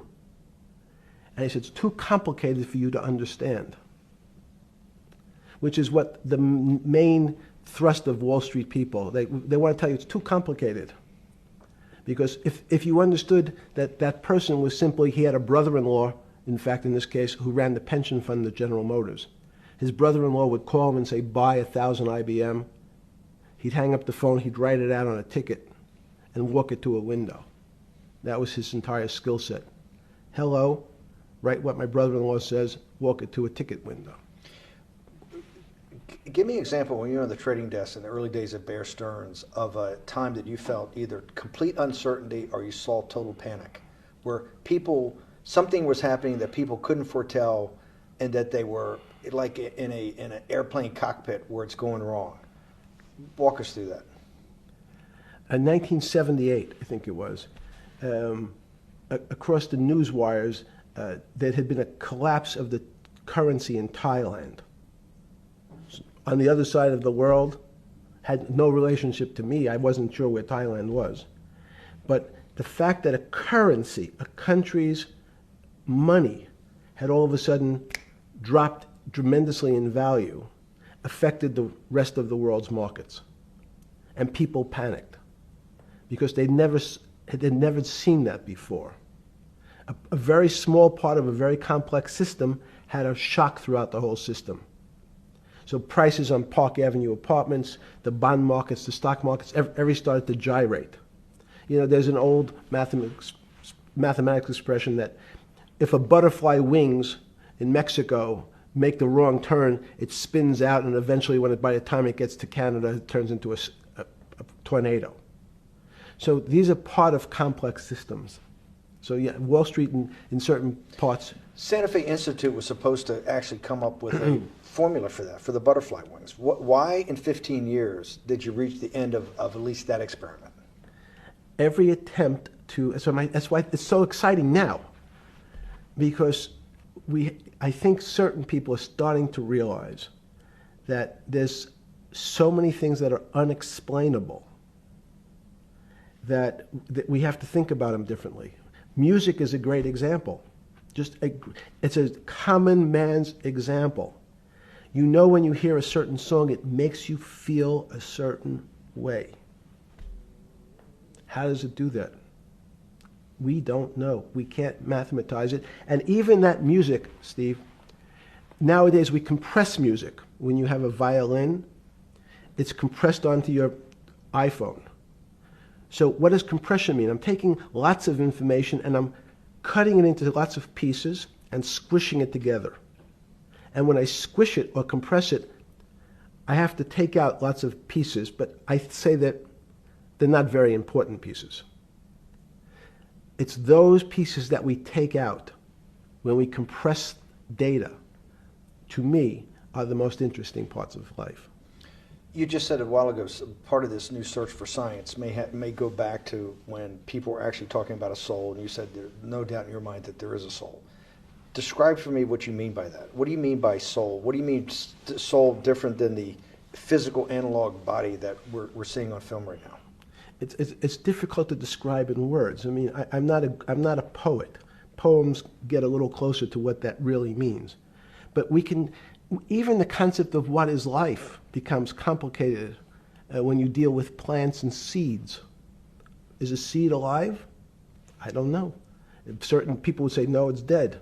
When you're a banana, one of my favorite examples is the banana that's sitting on the countertop in your kitchen today. Is it alive or dead? What do you think about human life? Tell me about human life. But your banana is alive. That banana is breathing. It's on your... You say, that's impossible, Jeffrey. No, it's not. Is the banana conscious? All these are words. So everyone's trying to fit a very complicated concepts into a very small box called conscious or alive. These don't fit in that way. So if you put your banana in a bag and put another fruit in with it, the fruit ripens faster because the banana breathes with it. We don't understand most of those things. So you asked the big question. Sorry. You talk about the life. What about human life? What about it? Tell me what do you think? What do you think human life is? It's a miracle. It's a miracle. And when I say miracle, I can't explain it, and I make no attempt to explain it at the moment. We don't know how to think about it. And anyone, and again, another one of the Feynman quotes when he was talking about quantum physics. He said, anyone, Jeffrey, who says they understand quantum physics and quantum mechanics and quantum behavior, you know they're lying. Let's talk about it. That's post-Newtonian. Talk about what's the difference, who founded quantum mechanics, why is quantum mechanics taking Newtonian physics and taking it to the next level? It forms a much broader category. Let's go back to this desk. You use the thing of Newton using this desk. Why can't Newton's theory explain everything? Why did subatomic quantum mechanics or quantum physics have to come in to explain this? Well, so let's go right back to square one. Why is it called quantum physics? So quanta is a word that simply means packet, small amount. So it's quantized. So we recognized, when we recognized that this table appears, another very complicated word, solid to us, it's really made up of molecules or atoms. And atoms, we've given lots of names to what some of the behaviors. If you were in school, when you and I were in school in the 50s, the model was a little center thing in the middle, and an electron went around and around it. It was seen as a ball that went around and around it. And as we started to look at, say, well, let's see what this ball looks like. I want to be able to examine that little thing called an electron. We found that there was nothing there. There wasn't the thing. It was simply a cloud of energy that we can call an electron. So we already started to see mysterious things as we go into very super small quantities, quantum physics. So quantum physics started to go into the very small, and at very small distances, we see things that we can't explain. We just cannot explain. How am I doing on time? 4 minutes. Fine. And to summarize, no, sorry. Let's go back to human life. When do you think human life starts? It's not these. So you see, this is the question. You're asking me to measure something again. It's the disease. It can't be measured. You just hate making commitments. That's why I'm not married. I'm peeling this onion back a layer at a time. All your bullshit and happy target can't be measured like that. Is that to say measure it's a commitment. You don't even like a commitment when you answer a question. I don't. As know. they say in golf, commit to the shot. I don't know what it means to be measured. You do know what it means to be measured. You're one of the leading currency traders, hedge fund guys, or stock market financial wizards. You're in the high priesthood of high finance. You certainly know how to measure. That's why you're a billionaire. Any other answer besides that is total and complete bullshit, and you know it. I know very few things. You know things can be measured. You measure every day. You weigh and measure every day. You weigh and measure people. You weigh and measure leaders. You weigh and measure economies. You weigh and measure politics. It's a very good. You weigh and measure. You weigh. Hang on. Your whole life, in fact, is measuring. So what you've now done is a great thing, is you've used the word measure, a mathematic term, in the common vernacular and abused it. So I don't even recognize what it means. It's so abusive to my field. Why? And let's go to that. In mathematics, measure means what specifically? There's no specific. It's an approximation, or giving something a number. Einstein said, we're not asking you to go to the ninth decimal point. You didn't say that before. No, you're not going to the ninth. I don't even. What if I say measure how tall are you? You'd say in your case 6 foot. 6 feet. But is it 6 foot 1 inch? Give or take, between 5'11" and 6 feet. But what's that? But I want. So the question is, I want an accurate. I got Zeno's paradox. I don't even know what it means to measure you. Am I measuring the top of your hair, the top of your skull, and the finer, the more you're being rabbinical. This is like I shaved my beard off. I used to be rabbinical. No, my point is, isn't that going through the Torah where you're parsing every definition? No, so, however we broadly define measure, your life literally is about measurement, is it not? It's about putting numbers on things so that I can try my best. That you can call it whatever you like. If that Well, that what do makes you ca- feel what- better. What do you know? No, Because I I'm wanna trying to make you relate it happy. back to your scientific inquiry. No, even a number. People don't. A number is a complicated When did thing. you come? When did you come to this When did you come to this aha moment? Was when it was in your solitary confinement, when the biggest financial crisis in world history was going on, in your 7x9 jail cell with your metal bed and your two brushes because you were a trustee with the brown uniform on, trustee spelled wrong. Is that the moment of clarity that you had about science and Newtonian physics and everything that we can measure is really not going to be the way we go forward? It's going to be much more esoteric, emotional intelligence thing. Was that your moment of clarity? I wish it was, because it would make such a great story for this interview, but it's not. It's the fact that I lead such a privileged life to come across. But when did you? If it didn't happen then, when did it? Or did it happen before? I was then? going to hopefully Okay. get to the. Okay. I'm in a privileged position to have some of the world's smartest people come to my house and tell me what they think about different subjects, and I finally realized that the thing that they had most in common was there was this area, no matter how smart they were, that when I asked them the questions, they said they'd have to resort to a 500 or 1,000-year-old response to that question, which was, I don't know. You know who else found that out? Socrates. That's what Socrates kept doing, right? Socrates kept asking all the experts. He would go through, question after question after question, and realize at the end they didn't really know. They really didn't basically understand what they were talking about. And one of the things that people won't enjoy, it turns out that potentially one of the bad things to teach children is how to write. Writing, reading, and arithmetic was supposed to be, everyone's supposed to be taught. But writing forces you into a very narrow channel of thinking. You have to write in a certain form, in a certain way, in a certain linear pattern. So your thinking becomes somewhat narrow. The reason I brought up writing is one of the recent discoveries of mine with respect to Socrates, Plato, and Aristotle is they never wrote anything. They spoke, and people around who could write wrote. Socrates could think. So that was. Jesus of Nazareth was the same way, right? Never wrote anything. I thought he was a carpenter.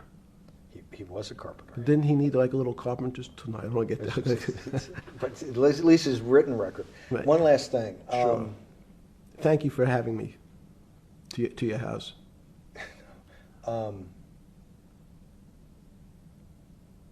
Vegetable juice. Let's go back. Look what vegetable juice does. When did that? The beginning of that. Was there any one aha moment in all these great thinkers? Did it happen before 2008? Was it after? That came up over, I know, many years. But when did you actually realize, hey, something new's got to be developed? Yeah, that's great. Is that because again, I'm privileged enough to have people around me who've given lots of philanthropic gifts to institutions of higher learning, and when I said the impact, how do you judge the impact of your giving? And we sat down and said, no really new ideas have come out. And I realized that, of course, it hasn't come out because we've been looking at using science and mathematics, and it's the wrong tool. It's obvious. Institutions that are set up and try to put forward knowledge and understanding and truth, should they take your money? Derek Bach at Harvard said, taking money for good causes is a good thing. So if Hitler took all the gold out of the teeth of the Jews and said, I want to give this to Heidelberg University to fund the Leibniz chairs so that I can study high energy physics, Derek Bach would say that was fine? Again, these questions are questions where good people on both sides, like your Charlottesville, could differ. I don't know the answer to these questions. So tell us the two. Give us the two answers. The one answer why it shouldn't be, and then the one answer. Derek Bach says, I'll essentially take cash from anybody because I got so many projects, so many good guys, and this is the way I'll do it. So I'm indifferent to where the cash comes from. Money's money. And if I got good guys, I'm the fiduciary that says these are good people and this is good research, okay? I'll take the cash from any source, including you. What's the other argument? Let me give you that. I know in my case, Is your money dirty money? If you live, I just asked a question. Is your money dirty money? No, it's not. So, in fact, why is it not dirty money? Because I earned it, But you earned it. I earned it legally. We went back to this before. You earned it. You earned it, advising the worst people in the world, right? That do enormous bad things, and just to make more money. So, instead of asking me the question, should you take the money? Because I think it's a legitimate question. Do you think it's a legitimate question? Yes, no Why? question. Because I think about, ethics is always a complicated subject, but I can tell you that with the money I gave to help try to eradicate polio in Pakistan and India, instead of asking me whether that money should be given to these children for vaccines, I think you might want to ask their mothers who received the vaccine, who know their child now won't get polio, and ask them if Epstein should have helped these people with their money. If we walked in, you're a mathematician. If we walked into that clinic where they're giving that money out to these people that are in the most dire straits of poverty and sickness, and told them that the money was coming from class 3 sexual predator? Tier 1. What's tier 1's the highest and worst? No, I'm the lowest. I'm the lowest. You're the lowest. Okay, tier 1, you're the lowest. But a criminal. Yes. That the money came from them. What percentage of people do you estimate? I understand you don't like probabilities. Do you estimate would say, I don't care, I want the money for my children? I would say everyone said, I want the money for my children. Did they know where the money came from? I think if you told them, if I told them the devil, 100%. The devil himself said, I'm going to exchange some dollars for your child's life. Do you think you're the devil himself? No, but I do have a good mirror. It's a serious question. Sorry. Do you think you're the devil himself? I don't know. Why would you say that? Because you have all the attributes. You're incredibly smart. You remember the devil is Was somebody the devil knows smart? The devil's brilliant. You read Milton's Paradise Lost. No, the devil scares me. Satan is at the number 1 or 2 archangel, and the reason he goes to hell and leads the rebellion is because he can't be the top guy. And his thing is, I'd rather reign in hell than serve in heaven. I saw that in a movie once called American Dharma. I don't remember who said it. Okay, we have to go. Okay, good. Okay, that was good.